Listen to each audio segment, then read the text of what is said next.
Democrats win on healthcare, environment, women's rights, respect for, but on those issues, I bet you that are the big ones that they vote on more: crime, immigration, wars, economy, corruption.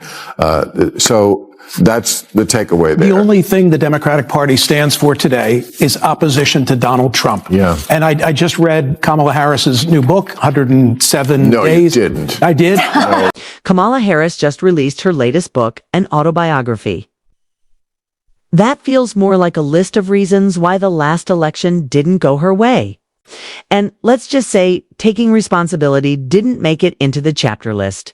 The pages are filled with hand-picked memories, dramatic reflections, and polished political lines that sound meaningful at first until you read them again.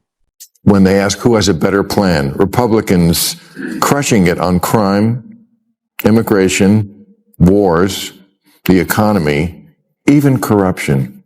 Democrats win by 2 points on respect for democracy. Now, some of this is just because people are stupid. Then along comes Bill Maher, never one to hold back. With his sharp wit and no-nonsense style, he cut right through Kamala's excuses. What he exposed wasn't flattering.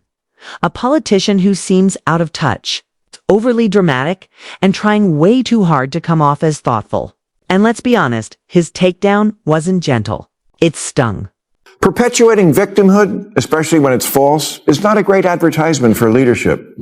Kamala Harris's new memoir of the 24 election is called 107 Days, but it should have been called Everyone Sucks But Me. 107 Days is a victim's title because, get it, she only had 107 days to win. Yeah, and $1.5 billion and a built-in army of about 75 million people who'd vote for any human-adjacent life form that wasn't Trump. Bill Maher didn't waste any time. He kicked things off by taking aim at the title of Kamala Harris's book, 107 Days. To him, it was classic spin, painting herself as the underdog who just didn't have enough time. But Maher wasn't buying it. He reminded viewers that Kamala had one of the biggest campaign budgets around. A media that treated her like a superstar, and tens of millions of loyal Democratic voters already on her side. So complaining about 107 days? That's not a tragedy, it's comedy. Maher basically said what a lot of people were thinking. She had every possible advantage and still managed to blow it. In 107 days, nothing is ever Kamala's fault. Biden lets her down by not stepping down sooner. Pouty face emoji. Gavin Newsom, he was asked for his endorsement, but texted, "Hiking, we'll call back." But then never did. And then he didn't even ask her to prom. America itself lets Kamala down by not being ready for the running mate she really wanted, Pete Buttigieg. So she's stuck with the Home Depot paint salesman. And the rest is herstory. Poor Kamala. We made her the star of a rom-com and didn't even give her a gay best friend. Kamala Harris didn't just write a book, she delivered a full-on political drama. In it, she throws her former boss, Joe Biden, under the campaign bus, suggesting he waited too long to step aside so she could save democracy. She even tosses in some not-so-subtle digs at his mental sharpness. So much for loyalty. But she doesn't stop there. Kamala spreads the blame around, even pointing a finger at the country itself, claiming America just wasn't ready for a woman president. Why take a hard look inward when it's easier to point outward? And just when you think the excuses are done, she adds one more twist, saying her campaign flopped because she didn't get her ideal running mate, Pete Buttigieg. Classic Kamala, when the truth hits too close to home, finds someone else to blame. Kamala writes that on election night, when it was clear she lost, an aide peeled the words "Madam President" off the cupcakes before handing them out. Oh, geez, that's like a scene from Bridget Jones Runs for President, for Christ's sake. Now this part could win an award for unintentional comedy. Kamala actually blames part of her campaign collapse on Believe It or Not. An aide who took the president's stickers off cupcakes before giving them to voters. Yes, cupcakes. According to her. That tiny act somehow helped sink the whole operation. But here's the twist. The aide only did it because, by that point, it was obvious Kamala had already lost to Trump. So now, cupcakes are part of political history, not for winning hearts, but for being blamed in a campaign post-mortem. Bill Maher couldn't help but laugh at how ridiculous it all sounded. While most people saw a campaign falling apart, Kamala saw a frosting-based conspiracy. You couldn't make this stuff up, but somehow she did. Look, ladies, I know this isn't fair, but we're all always running against the worst cliche of who people think we are. Women Democrats can't look oversensitive or preachy or unable to laugh at themselves. They also can't look silly, like Gretchen Whitmer did, trying to hide in the Oval Office. They have to look brave and strong. Exactly. The women leading the DNC have worked hard to project an image of being unshakable, fearless, unflinching, and completely in control. It's less about being real and more about putting on a show of strength. They step into the spotlight like modern-day Iron Ladies, trying to appear unbreakable rather than relatable. But let's be honest, it's all for appearances. Behind the confident speeches and practiced smiles is a quiet pressure to prove they're just as tough as the men. In doing so, they bury any sign of vulnerability, as if showing emotion somehow makes them weak. And that's the irony. In trying so hard to appear strong, they end up looking cold and robotic. True strength isn't about pretending to be made of steel. It's about having the courage to be real. It wasn't a good look for the woman party that all the guys were speaking out for Jimmy Kimmel when Trump went after him, except on the woman's show, where for 5 days the outspoken hosts were suddenly as quiet as a geisha. Wondering why Bill Maher took aim at The View? Here's the backstory. They threw the first jab, mocking him after he questioned why they suddenly went quiet during the whole Jimmy Kimmel controversy. But Maher wasn't about to let that slide. He called out their so-called bravery for what it was: performative. Made for CV courage. When Kimmel got suspended, there were rumors that The View might be next to face the axe. And just like that, the usually loud, opinion-packed panel went silent. No bold takes. No big stances. Just calculated quiet. Then, as soon as news broke that Kimmel was coming back, boom, the hot takes returned, all polished and full of fire. Maher nailed the point. Their bravery only shows up when there's no risk in being bold. Then on the 5th day, they rose and said, "No one silences us. No one had to. You silenced yourself." Whoopi Goldberg continued, "Did you all really think we weren't going to talk about Jimmy Kimmel?" No, I thought you would, but then you didn't." 5 days? Talk about needing extra time to get ready. And if you can't take a breath and laugh at that, you're making my point for me. Sunny Hostin, Whoopi Goldberg, and Ana Navarro have become the face of selective courage. Loud when it's safe, silent when it counts. They've built careers around outrage, often using cancel culture to shut down anyone who doesn't toe the line. But when the spotlight turns on them, suddenly they're cautious, measured, and way less vocathy. Know exactly how brutal cancel culture can be. After all, they've led enough of the campaigns themselves. Now, ironically, they're doing everything they can to avoid becoming its next target. It's almost tragic in a darkly funny way. The self-appointed moral enforcers, now walking on eggshells around the very system they helped create. And here's the kicker. Despite knowing the damage it causes, they keep fueling that same outrage machine day after day. Their hypocrisy isn't subtle. It's theatrical, polished, and played out in full HD. Polling came out, and this is really, I'm speaking to the Democrats especially here, because Trump's numbers are down. They're down with Latinos, they're down with blacks, they're down 15 points with whites. And when whites say, "You're not hip anymore," ooh.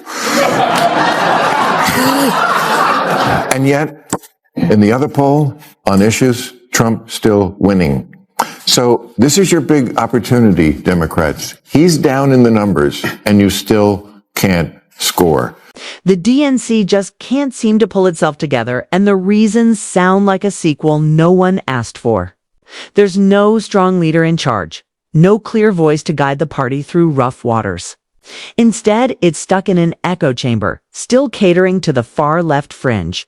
Any real debate or pushback gets shut down before it can even start, rather than face hard truths. They keep clinging to online slogans and hashtags like their strategy. And to make matters worse, Kamala Harris has started throwing her own party under the bus. Instead of taking responsibility for one of the most embarrassing campaign flops in recent memory, she's rewriting history and pointing fingers in every direction. What we're watching isn't leadership, it's disorder in disguise. And it's the Democratic Party that's paying the price. Democrats win by 2 points on respect for democracy. Now, some of this is just because people are stupid. 2 points on respect for democracy. Democrats win on healthcare, environment, women's rights, respect for democracy. But on those issues, I bet you that are the big ones that they vote on more: crime, immigration, wars, economy, corruption. Sure, Donald Trump's popularity might be dipping a bit. And honestly, who's surprised? Staying at rock star level after such a wild political comeback is like trying to sprint a marathon. Even for him, it's draining. But here's the thing. While the polls bounce around, Trump still leads where it really matters in the everyday issues that keep people up at night, like the economy. He's still the name working. Americans linked to cheaper groceries and bigger paychecks. On immigration, he's the only one sounding serious about taking action. And on the global stage, his unapologetic America First message still hits loud and clear: no. Trump might not win any popularity contests over brunch, but when it comes to getting results, he's still miles ahead. Democrats win on healthcare, environment, women's rights, respect for democracy. But on those issues, I bet you that are the big ones that they vote on more: crime, immigration, wars, economy, corruption. So that's the takeaway there. The only thing the Democratic Party stands for today is opposition to Donald Trump. Yeah. And I just read Kamala Harris's new book, 107 No, Days. you didn't. I did? No, you didn't. I'd like to. I'll say a lot of lies on this show, but I will not accept that. Honestly, that's the Democratic Party's whole strategy right now. The never-ending Stop Trump tour. It's their brand, their obsession, their day job. They've milked the anti-Trump message for all it's worth. Like it's the only thing keeping them afloat. Sure, it worked the first time around when Biden used it to win. But when Kamala tried to run the same play again, voters just tuned out. People are tired of constant Trump bashing. They want real ideas, real solutions, real leadership. Instead, the Democrats showed up with an empty stage, a fog machine. And no clear plan, no solid vision for the economy, no border strategy, no real direction. Just recycled anger and slogans tested in focus groups. They built their whole identity around hating one man. Now that fire's burned out, all that's left is an empty echo, leaderless and out of touch with the voters they say they represent. Oh, it's like a diary of what happened, but I was looking for, okay, and what's the plan for the future? There wasn't any, and she's just indicative of the party at large. And by the way, that's one of the reasons she lost. Well, she's rewriting history in the book, too. She's now against men and women's sports. Like, come on. Like, they tried to dismantle Title IX against women when she was vice president. Right. I mean, that's just one of many examples. She could have had 701 days and would have still lost that race. But you're right. The data says it's cost of living, it's inflation, it's immigration, illegal immigration, right. All those things. Everything else is at the bottom. And by the way, law and order crime. 107 days, way too many for anybody, but including her. Right. But the more they got to know her, the less they liked her. I've said this many times on this show. Other countries don't do this. They don't have years to run. And Mars was absolutely right.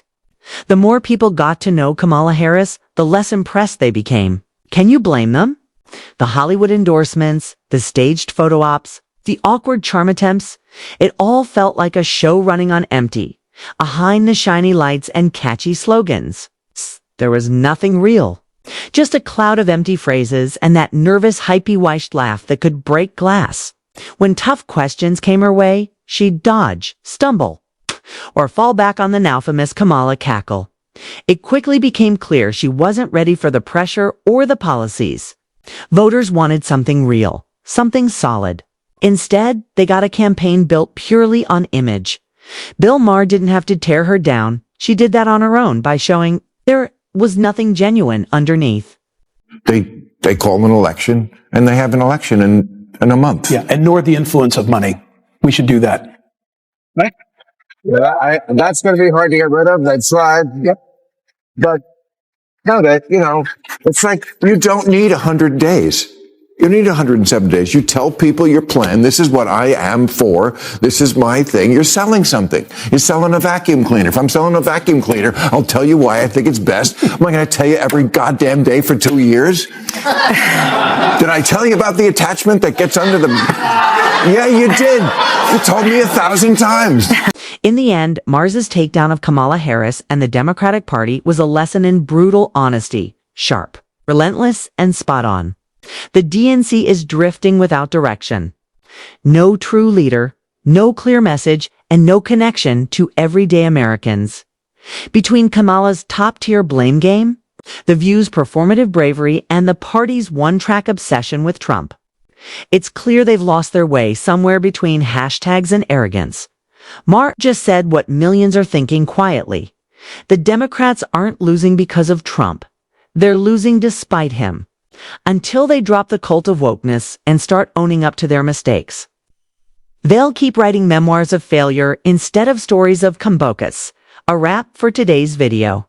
If you enjoyed it, go ahead and smash that like button, subscribe for more sharp takes, and as always, thanks for watching. See you next time.